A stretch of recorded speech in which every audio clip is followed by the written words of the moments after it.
दोस्तों, ये जो है ना, एक कहानी सर, जो स्त्रियां अपने पति से झगड़ कर करके हमेशा झगड़ते रहती हैं और झगड़ करके नाराज ही रहती हैं, कहीं जाकर बगीचे में कहीं बैठती हैं और वो टेंशन में रहती हैं, उनके लिए एक प्रस्तुति सर। एक बार एक युवती बगीचे में बहुत गुस्से से बैठी हुई थी। बगीचे में बहुत गुस्से से बैठी हुई थी और गुस्से से लाल बैठी हुई थी वहां पर अपने हस्बैंड से झगड़ा करके। तो कुछ देर बाद उस बेंच पर एक बुजुर्ग आकर बैठा। तो बुजुर्ग देखा कि ये ये औरत बहुत ही परेशानी में है। तो उन्होंने परेशानी देख करके वो बुजुर्ग ने पूछा, बेटी, क्यों इतना परेशान हो तुम और इतने गुस्से में क्यों हो? क्यों इतना परेशान हो? क्यों इतने गुस्से में हो? अरे, अपने पति की गलतियों के बारे में उसने बताया। ये जितनी बातें थी सब पति की गलतियां बता दी उस बुजुर्ग को। बुजुर्ग मंद मंद मुस्कुरा रहा था और युवती से पूछा, बेटी, क्या तुम बता सकती हो कि तुम्हारे घर का नौकर कौन है? तुम्हारे घर का नौकर कौन है? युवती ने हैरानी से पूछा, क्या मतलब? बुजुर्ग ने कहा कि तुम्हारे घर की सारी जरूरतों का ध्यान रख करके कौन उसको पूरा करता है? तो उस युवती ने बोला, मेरे पति। फिर बुजुर्ग ने पूछा, तुम्हारे खाने पीने पहनने ओढ़ने की जरूरतों को कौन पूरा करता है? युवती बोली, मेरे पति। फिर वो बुजुर्ग ने पूछा, तुम्हारे बच्चों को किसी बात की कमी न हो, तुम सबका भविष्य सुरक्षित रहे, इसके लिए हमेशा चिंतित कौन रहता है? युवती बोली, मेरे पति। बुजुर्ग फिर पूछा, सुबह से शाम तक कुछ रुपयों के लिए वो बाहर कमाने के लिए जाता है और वहां पर अपने अधिकारियों की खरी खोटी सुनता है, हमेशा खरी खोटी सुनता रहता है, वो कौन है? युवती ने कहा, मेरे पति।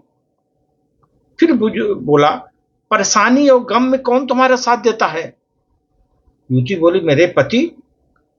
तो बुजुर्ग बोला, तुम लोगों के अच्छे जीवन रहन सहन के लिए दूर तक जा करके सगे संबंधियों को, यहां तक अपने माँ बाप को भी छोड़कर जंगलों में भी नौकरी करने के लिए तैयार रहता है, वो कौन है? तो बोला, मेरे पति। युवती बोली, मेरे पति।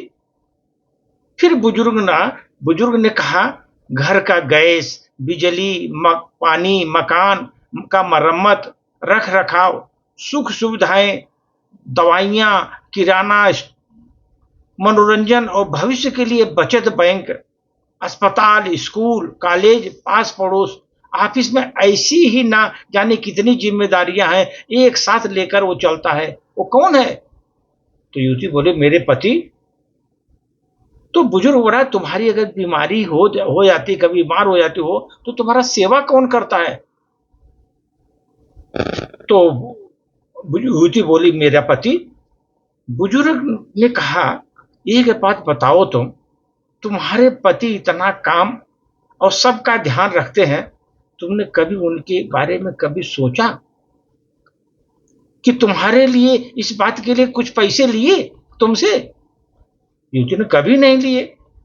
इस बात पर बुजुर्ग ने बोले, पति की कमी तुम्हें नजर आ गई, तुमको बोला, तुमको कमी आ गई उसकी, मगर उसने इतनी सारी खुशियां तुम्हें नजर नहीं आई, जो पूरे जीवन में खुशियां दे रहा है वो नजर नहीं आई तुम्हारी, उसकी कमी ही आई। उसने ऐसा बोला वैसा बोला, उसके लिए उसकी इतनी बड़ी बातें बताई तुमने, लेकिन उसकी अच्छाई नजर नहीं आई।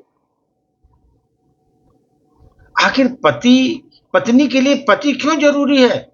बुजुर्ग ने कहा, मानो या न मानो, जब तुम दुखी हो तुम्हें कभी अकेला नहीं छोड़ेगा। वो अपने दुख अपने मन में रखता है, अपना दुख अपने मन में रखता है, किसी को बताता नहीं, लेकिन तुम्हें कभी नहीं बताता ताकि तुम उससे दुखी न हो कि उसके अंदर क्या दुख है, वो कभी नहीं बताता ताकि तुम दुखी न हो उसके दुख से। हर वक्त, हर दिन तुम्हें कुछ अच्छी बातें सिखाने की कोशिश करता है, अच्छी अच्छी चीज बताने की कोशिश करता है, ताकि कुछ समय शांति के साथ घर पर तुम व्यतीत कर सको। और दिन भर की परेशानियों को भुला सको। अच्छी अच्छी चीज बताता है तुमको, ज्ञान की बातें बताता है, और ज्ञान का सागर है वो। ज्ञान तुमको अच्छी अच्छी ज्ञान बताता है, दुनियादारी से अवगत कराता है तुमको। हर छोटी छोटी बात पर तुमसे झगड़ा तो कर सकता है, वो तुम्हें दो बातें बोल भी लेगा, परंतु किसी के वो तुम्हारे लिए कुछ नहीं बोलने देगा। अगर तुमको अगर दो बात तो बोल दिया, लेकिन कोई तुमको दूसरा दो बात बोलेगा, वो सहन करेगा नहीं। वो नहीं सहन कर सकता। तो कोई दूसरा तुमको कुछ बोले, ऐसा वो सहन नहीं कर सकता, तुमको नहीं बोलने देगा। वो तुम्हें आर्थिक मजबूती देता है, तुम्हारा भविष्य भी सुरक्षित रखता है। ध्यान रखो, तुम्हारा भविष्य भी सुरक्षित रखता है। कुछ भी अच्छा हो फिर भी तुम्हें यही कहेगा, तुम चिंता मत करो।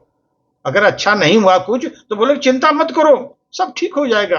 कुछ प्रॉब्लम आए, बोलो तुम्हें चिंता करने की जरूरत नहीं, सब ठीक हो जाएगा।